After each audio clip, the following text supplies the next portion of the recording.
Bonjour. Aujourd'hui, je vais vous parler d'un sujet assez particulier.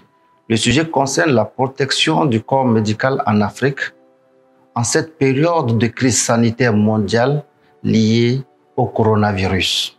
En réalité, ce qu'on ne vous dit pas, des milliers de personnels de santé en Asie, en Europe, aux États-Unis ont perdu leur vie justement parce qu'ils sont au front pour sauver, pour restaurer la vie de ces patients contaminés au coronavirus. Mais nous, en Afrique, nous avons de sérieux problèmes par manque d'équipements adaptés, par manque de matériel de protection adapté pour faire face donc au coronavirus. Il est important aujourd'hui que les patients, la population en général, aident le personnel médical à mieux combattre cette pandémie qui fait son entrée sur le continent. Aujourd'hui, je peux vous affirmer que c'est une chance que l'Afrique a d'être le dernier continent à être contaminé. Devant cette évidence, nous disons merci à Dieu. Face à la réalité, en Afrique ici, nous constatons qu'il n'y a pas de matériel. Le personnel médical n'a pas de matériel pour affronter cette pandémie liée au coronavirus.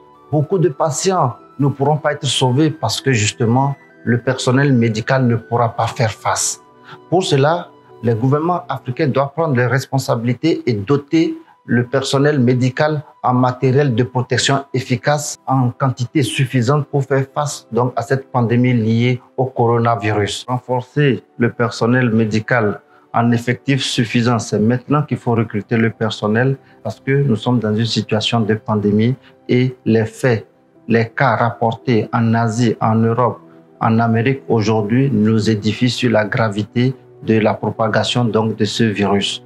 À l'endroit de la population en général et des patients éventuels en particulier, il est important aujourd'hui de respecter un certain nombre de dispositions. Nous avons dans tous les pays le numéro vert. Appelez le numéro vert lorsque vous avez l'impression que vous ressentez certaines manifestations du Covid-19, à savoir la fièvre, la toux, que ce soit bien entendu la toux sèche et les difficultés respiratoires.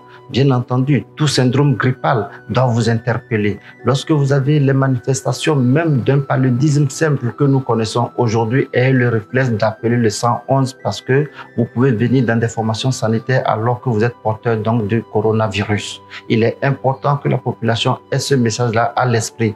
Protéger le personnel médical, protéger la population parce que dans les formations sanitaires, nous recevons tout type de patients, d'où l'impérieuse nécessité de faire fonctionner les numéros d'urgence et aller dans les centres adaptés pour le dépistage du coronavirus.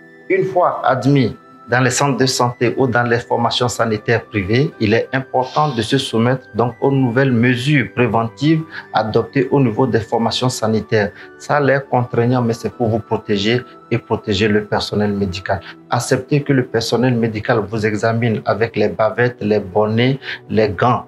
Et ça c'est pas habituel, mais c'est pour garantir votre protection et garantir la protection du personnel médical. Le personnel médical en Afrique a un grand défi. Le défi de limiter les dégâts et surtout garantir la prise en charge efficace donc des patients atteints de Covid-19. Stop au coronavirus. Afrique.